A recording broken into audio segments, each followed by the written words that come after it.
And the Lord spoke to Moses, saying, Send men to spy out the land of Canaan, which I am giving to the children of Israel. From each tribe of their fathers you shall send a man, every one a leader among them.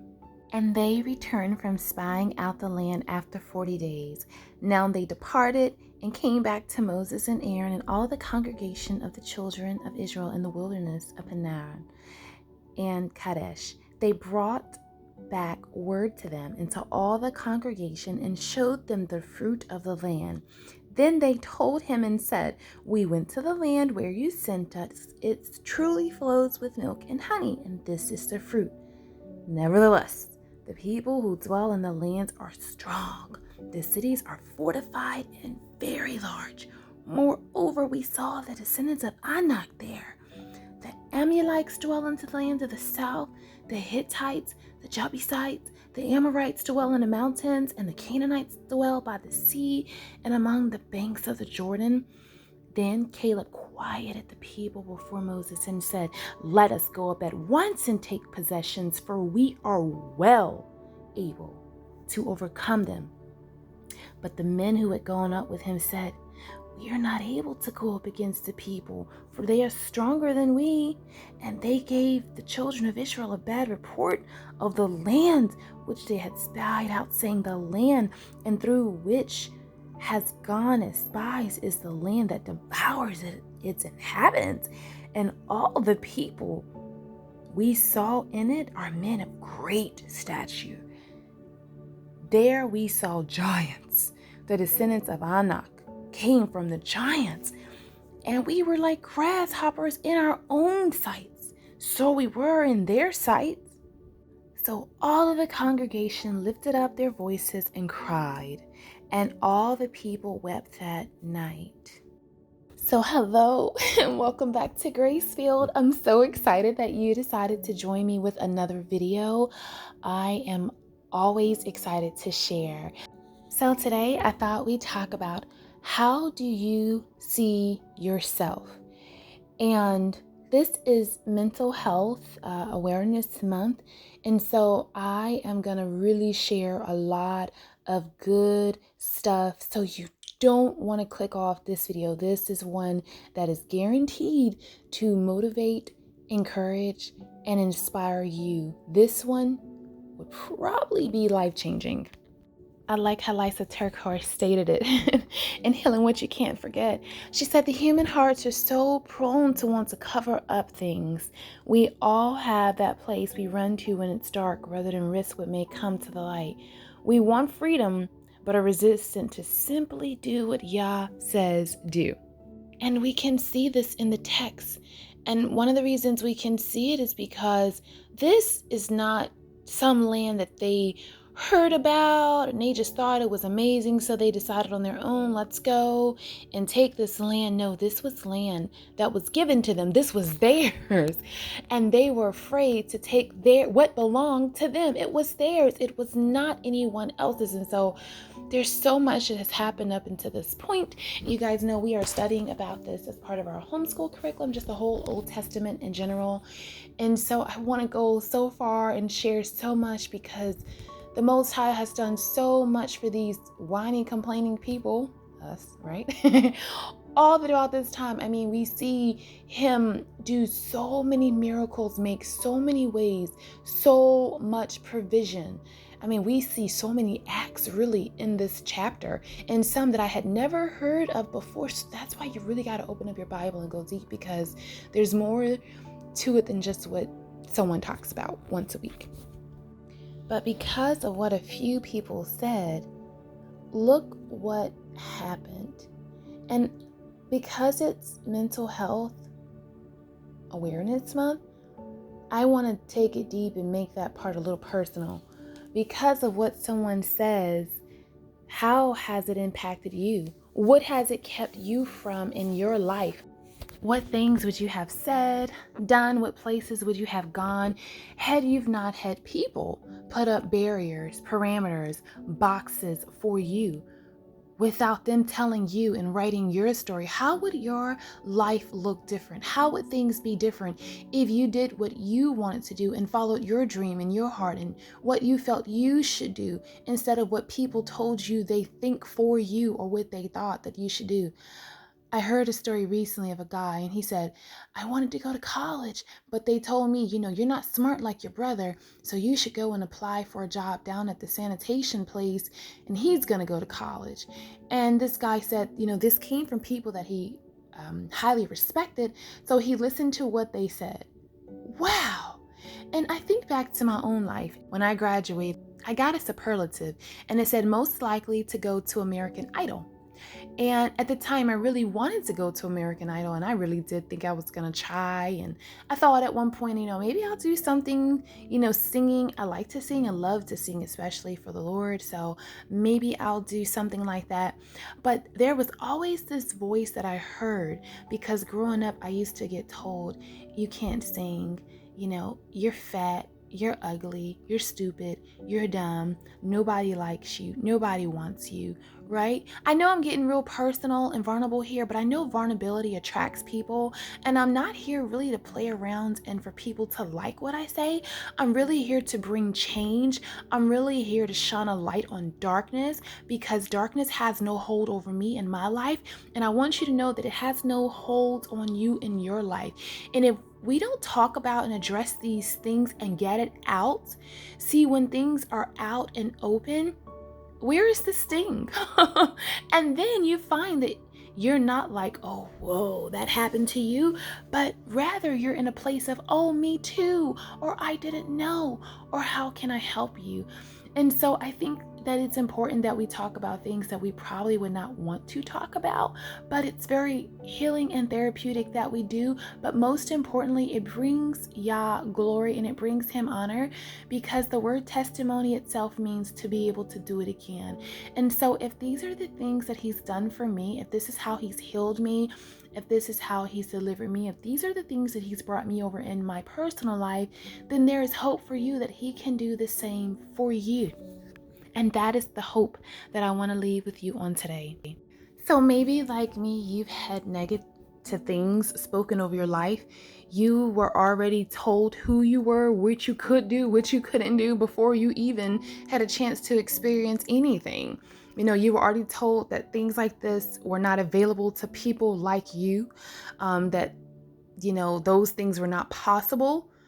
And I want you to know that yes, that has had an impact, and yes, that may have shaped you, and that may have really been a crucial part in your thinking and your mental capacity. But I want to let you know that you can expand your mental capacity, and that you can shift that thing, and you can break that chain. You do not have to hear. Maybe you heard it, but you don't have to let those things sit in you and stay in you. You can say, I rebuke those things. You know what? That's not true. And that is why we get into the word of the Most High God, Yah, and then we let our brains be reconditioned. Be ye not conformed to this world, but be ye renewed. Be ye transformed by the renewing of your mind. And so this is that renewal process.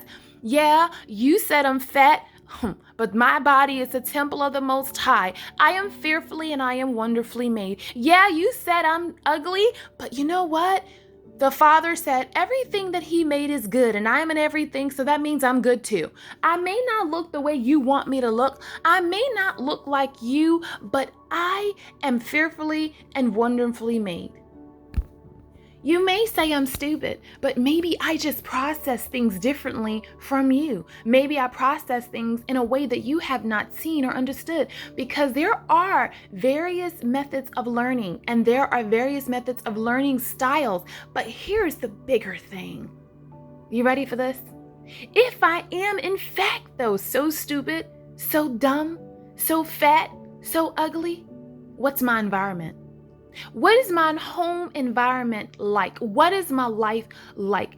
If the flower isn't blooming, you don't blame the flower. You check the soil, you check the water. Come on, you check the light. Are you getting enough light? Are you getting enough water? Do you have the proper nutrients in the soil? Because how can you be mad the flower is not blooming and curse the flower when you haven't made sure that your part is right? Doing the things that need to be done for this flower to succeed. So what I would say to you on today is, if you find that you're in a position like this and that you don't see the fruit that you want in your life, if you're not happy with the results of your life, and if you feel your life could have been something different, but because of what others have said to you, what they have spoken to you, they're leading and they're guiding, you are where you are, I want to let you know there is still hope for a future. It's never too late to start over and to try again. And not only that, but now you have a story to tell. You have a testimony, and you can encourage and bring so many souls to Christ by simply sharing your story and simply existing. And if you don't like what I'm saying, that's okay, because we don't always like what we hear. In fact, that's what happened with the people. They didn't like the report of, yeah, let's go, we can take them. They were scared, and they decided to side with the people saying we can't do it. And so it's just like our minds to be negative and first, go right to the negative thing. But I just want to challenge you to be positive and rethink your thinking. Did I think this? Or did someone tell me this? Did I want this? Or is this what someone told me?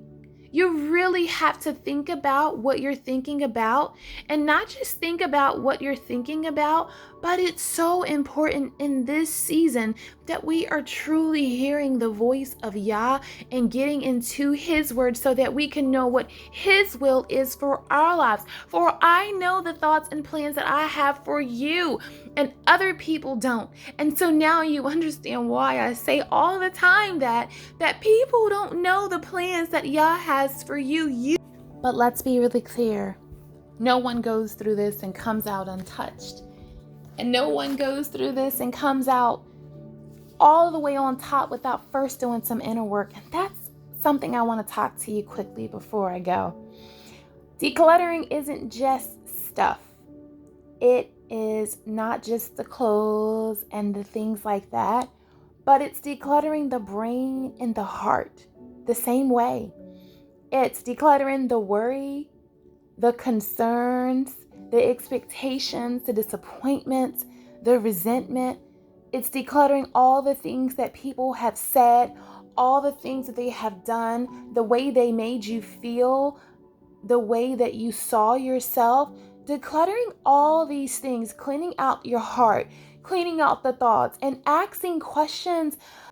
Am I still holding on to any negativity?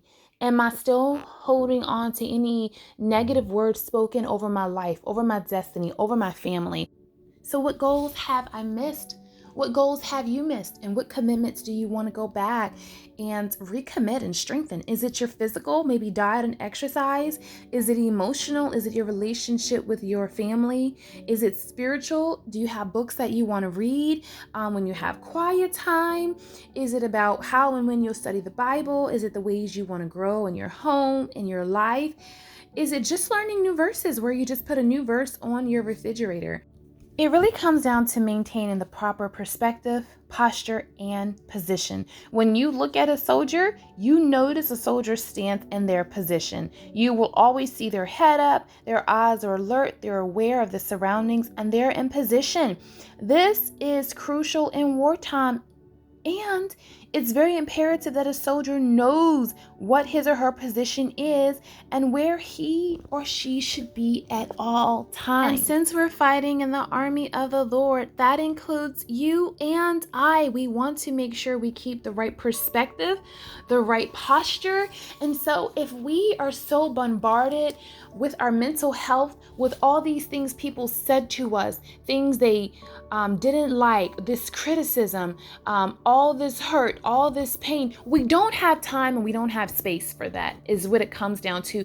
We've got to start letting it go and removing the layers like an onion, bit by bit, piece by piece. We have to start so that the healing can come and we can be who we are meant to be. So I try to respect you guys' time and keep these videos short. You guys know I'm never out of words, but I'm always out of time. If you want me to come back for like a part 2, I totally can, because I've got so much to say on this topic. But I just want to say, you may be out of position and you may not be where you want to be in your life. You might smile on the outside. You might look like you have it all together. People may covet you in your life. But internally, you may know that there's somewhere else that you'd want to be, and there's some other things you want to be doing.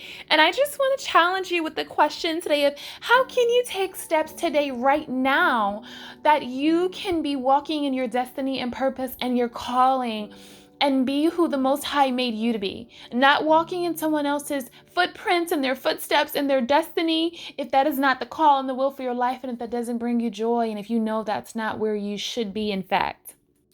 Do you need to enroll in a college class towards a degree? Do you need to take a cake decorating class so that you can open up your dream bakery? Do you need to go to seminary school so you can study those scriptures that you have been longing for and get that deeper revelation and just insight and wisdom? Do you need to enroll in the gym so you can get healthy? Like, the time is up for excuses. Like, the time is up for I didn't know, coulda, woulda, shoulda. Like, at some point we have to just say that it stops here. This will not enter my bloodline. This will not enter my home. This will no longer enter my thought process. This will no longer enter my heart, my soul, my spirit. And you have to say, I'm just gonna do it. Put your shoes on, go take a walk. Open up your Bible, read it.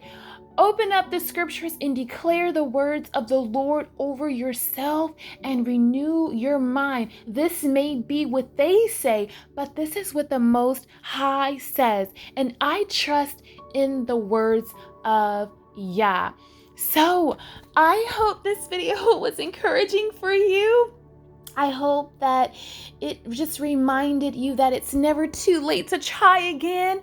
And most importantly, that you are so loved, valuable, special, and most importantly, needed.